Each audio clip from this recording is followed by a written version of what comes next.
नमस्कार। खबर 12 बजे में आपके साथ मैं हूं आयुष सूर्यवंशी। बड़ी और अहम खबर है मुर्तजा मामले से जुड़ी हुई। मुर्तजा मामले में एटीएस एक्शन मोड में दिख रही है। एटीएस ने पूछताछ के बाद 40 संदिग्धों की लिस्ट तैयार की है, जिनमें से 17 लोग अब तक हिरासत में लिए गए हैं और बाकियों की तलाश जारी है। दिल्ली, नोएडा और नेपाल में दबिश दी जा रही है। कुल 40 संदिग्धों की लिस्ट तैयार की गई है, जिनमें से 17 को हिरासत में लिया जा चुका है। बाकी 23 जिनकी गिरफ्तारी के लिए, जिनसे पूछताछ के लिए लगातार एटीएस एक्शन में दिख रही है। और नोएडा से लेकर नेपाल और लखनऊ समेत कई अलग अलग इलाकों में एटीएस की टीम लगातार जुटी हुई है। दिल्ली, नोएडा और नेपाल में इसको लेकर दबिश दी जा रही है। एटीएस ने जांच का मोर्चा संभाल लिया है और अब तक 17 संदिग्ध जिनसे एटीएस पूछताछ कर रही है। वक्त वक्त पर अलग अलग तार जुड़ रहे हैं मुर्तजा के इस मामले को लेकर। मिडिल ईस्ट के कंट्रीज से लेकर नेपाल तक में इसके कनेक्शंस पाए गए हैं। नेपाली खातों से सीधा रकम भेजी जाती थी और इसी को लेकर ये जानकारी है कि इंटरनेशनल सिम इसने कई डॉलर में खरीदा, फिर उससे सोशल मीडिया अकाउंट बनाया जिसे ट्रेस न किया जा सके, और उसके बाद टेलीग्राम पर अकाउंट बनाया था। ये जानकारी है। सीधा रुक करेंगे संवाददाता अविनाश सिंह हमारे साथ लाइव कनेक्ट है। अविनाश, 40 संदिग्धों की लिस्ट तैयार की गई है, इनके बारे में क्या जानकारी है? कहां से ये संदिग्ध नाता रखते हैं और किस आधार पर इनको लिस्ट में शामिल किया गया है?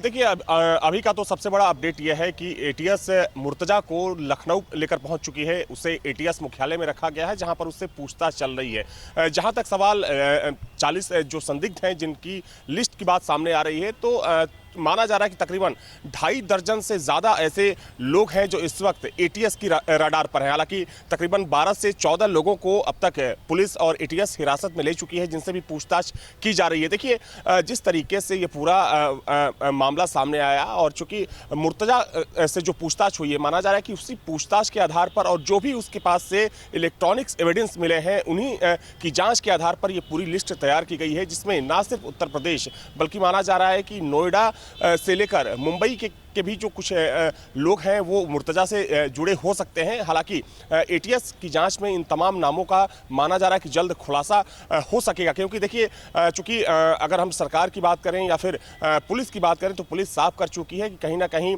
मुर्तजा रेडिकलाइज हुआ था, उसके दिमाग में जहर भरा हुआ था। तो इसके पीछे वजह क्या है?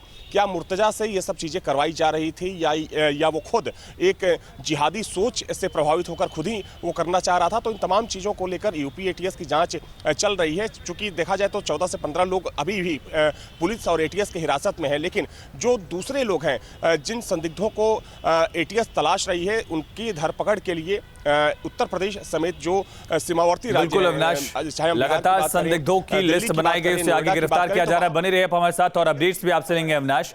इसी बीच एक बड़ी खबर का रुख करेंगे। सहारनपुर से बड़ी खबर है। सहारनपुर से भी कुछ संदिग्ध हिरासत में लिए गए हैं। मुर्तजा मामले में एटीएस का एक्शन लगातार जारी है। मुर्तजा से संबंध रखने वाले कुछ लोग हिरासत में लिए गए हैं। कुछ महीने पहले देवबंद आया था मुर्तजा, ये जानकारी मिल रही है, और देवबंद से ही कुछ और कनेक्शंस भी सामने आ रहे हैं मुर्तजा के।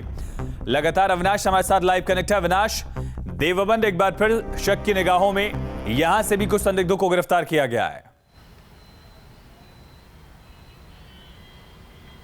देखिए, ऐसी घटनाओं में देवबंद का नाम पहले भी सामने आ चुका है और आपको याद होगा कि कई बार वहां से संदिग्ध आतंकी भी गिरफ्तार हो चुके हैं। तो ये कोई बड़ी बात नहीं है कि मुर्तजा वहां जाकर कुछ ऐसे लोगों के संपर्क में रहा जो एंटी नेशनल हो या जो रेडिकलाइज हो, जो जिहादी सोच रखते हो। तो चूंकि ये जानकारी सामने आ रही है कि वो कई दफे देवबंद भी जा चुका है, तो अब वहां पर वो किसके संपर्क में था, ऐसे कौन कौन से लोग थे जिससे लगातार मुर्तजा की बातचीत होती थी, उनके इरादे क्या थे, उनका मकसद क्या था, तो ये जानने की कोशिश यूपी एटीएस कर रही है। तो जाहिर सी बात है कि मुर्तजा के संपर्क में जो लोग पिछले 1 महीने, 2 महीने या 6 महीने के अंदर जो इसके संपर्क में आए थे, उन तमाम लोगों से भी हो सकता है कि यूपी एटीएस पूछताछ करेगी। और यही वजह है कि एक जो पूरी कड़ी है, जो पूरा चेन है, उसको जोड़ने का प्रयास किया जा रहा है, ताकि जो पर्दे के पीछे का सच है, जो असली मोटो है, जो असली मकसद है मुर्तजा का, वो सामने आ सके। अविनाश, जो सबसे बड़ा पहलू है, नेपाल से लेकर दिल्ली, नोएडा, यहां से कनेक्शन सामने आ रहे हैं। मिडिल ईस्ट के कई सारे देश हैं जहां से लिंक मिल रहे हैं। ये कितना बड़ा नेक्सस हो सकता है और कितनी बड़ी साजिश हो सकती है?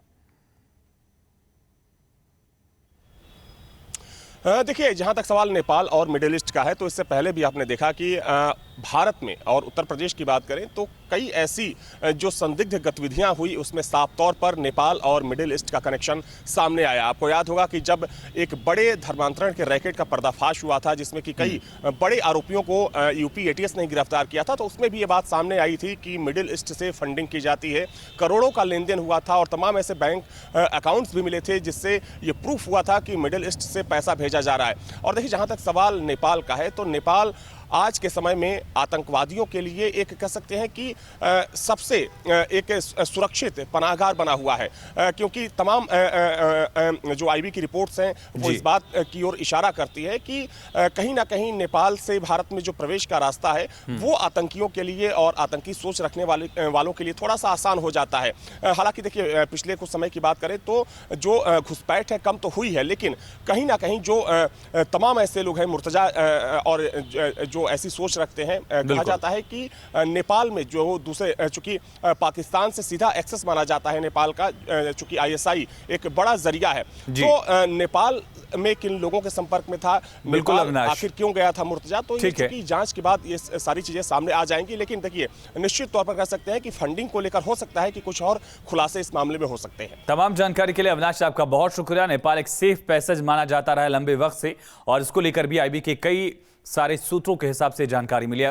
आगे बढ़ेंगे। दरअसल मुर्तजा की हिस्ट्री यूपी पुलिस के लिए मिस्ट्री बनती जा रही है।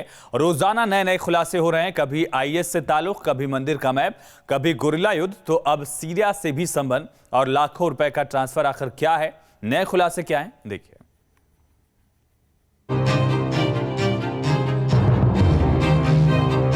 उत्तर प्रदेश पुलिस के लिए मुर्तजा एक पहेली बनता जा रहा है। उसकी जुबान से निकले और सीने में दफन राज उस सच्चाई से पर्दा उठा रहे हैं जो सालों से उसके मन में घर करके बैठी थी। लैपटॉप, मोबाइल समेत अन्य सामानों से ऐसे खुलासे हो रहे हैं जिसे सुनकर हर कोई भौचक्का रह जाए। नई सच्चाई की अगर बात करें तो मुर्तजा अपना मुख्य आदर्श अनवर अली अलाकी को मानता था, जो यमन अमेरिका इमाम है। इस्लामिक अवेकिंग फोरम पर मुर्तजा कट्टर धार्मिक बातें सुनता था और उनसे सवाल पूछता था। मुर्तजा ने $29 का इंटरनेशनल सिम खरीदा था, जिससे उसने फेसबुक और टेलीग्राफ पर अपनी आईडी बनाई। 2011-12 में इसका झुकाव सीरिया की तरफ हुआ। मुर्तजा सीरिया, अरब क्रांति और ISIS से जुड़े वीडियो देखा करता था और सीरिया में हो रही वैश्विक घटनाओं को जानता था। 2012 से 15 के बीच मुर्तजा ने नेपाली खातों से पैसे सीरिया भेजे। 2013 में मुर्तजा ने अपने पासपोर्ट को बनवाया। इसके बाद पहली बार 2015 में पिता के साथ अरब उम्रा करने गया। मुर्तजा ने 2017 में इंटरनेट से कंप्यूटर प्रोग्रामिंग सीखी। इसी दौरान उसे होमोसेक्सुअल होने का एहसास हुआ तो परिवार ने उसका इलाज कराया। 2020 में मुर्तजा ने हाईटेक कंप्यूटर कोडिंग सीखना शुरू किया। 2020-21 में नेपाली खाते से 8 लाख रुपए सीरिया भेजे। इस दौरान सीरिया के लोगों के संपर्क में आया।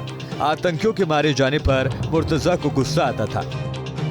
इन खुलासों ने मुर्तजा की मुश्किलों में इजाफा कर दिया है। जांच में सख्ती और बढ़ा दी गई है, साथियों की तलाश तेज कर दी गई है। कि जैसे जैसे उसके लैपटॉप से चीज़ें रिकवर हो रही हैं, कई नए राज फाश हो रहे हैं और उससे पूछताछ में कई नए तथ्य सामने आ रहे हैं। जो मुर्तजा, जिसको परिवार वाले मानसिक बीमार बता रहे थे, वो मानसिक बीमार नहीं बल्कि बेहद शातिर था और इसी शातिरपने में उसने तमाम लोगों से मुलाकात की थी और गोरखनाथ मंदिर पर हमले का प्लानिंग भी उसी ने खुद रचा था। प्रतिनिधि के साथ दीपक श्रीवास्तव, न्यूज स्टेट गोरखपुर। अहमद मुर्तजा अब्बासी के टेरर कनेक्शन के कई चौंकाने और हैरान कर देने वाले खुलासे हुए हैं, जिससे यकीन हो गया है कि वो गोरखनाथ मंदिर में दहशत फैलाने की कोशिश में था। लेकिन वक्त रहते सुरक्षा में तैनात जवानों ने उसके मंसूबे पर पानी फेर दिया। गोरखपुर के गोरक्षनाथ मंदिर में हमले की साजिश किसकी थी और कौन था इसका मास्टरमाइंड? इन सभी सवालों के जवाब धीरे धीरे मिलने लगे हैं। शुरुआती जांच में ये पता चला है कि ये कोई मामूली हमला नहीं था, बल्कि एक सोची समझी साजिश थी। गोरखपुर मंदिर पे हुए हमले का सूत्र कहीं ना कहीं नेपाल से जुड़ता हुआ जा रहा है। इस समय भारत नेपाल सीमा पर चौकसी पूरी तरह से बढ़ा दी गई है, क्योंकि जो अपराधी था, अभियुक्त है मोहम्मद मुर्तजा अब्बासी, इसी बॉर्डर अलीगढ़वाद से क्रॉस किया था, ऐसा सूत्रों के हिसाब से पता चला है। इस समय इस बॉर्डर पर पूरी तरह से चौकसी बढ़ा दी गई है। मुर्तजा की जांच पर सुरक्षा एजेंसियों की नजर बनी हुई है। आलम यह है कि हर एंगल से तफ्तीश की जा रही है। एटीएस एक बार फिर मुर्तजा के घर को तलाश रही है, जहां से आतंकी साजिश के सबूत मिलने की खबर भी है। पुलिस उसके परिजनों से भी पूछताछ कर रही है और मामले की परत दर परत खंगालने में जुटी है। पूरे मामले में एक बात तो तय है कि गोरखपुर में हुए हमले पर साजिशकर्ताओं की शामत आने वाली है। सरकार, एजेंसी और खुफिया तंत्र हमले के कोड को डिकोड करने के लिए कोई कोर कसर नहीं छोड़ रहे हैं। ऐसे में मामले में जल्द खुलासे का अनुमान लगाया जा रहा है। Team news state.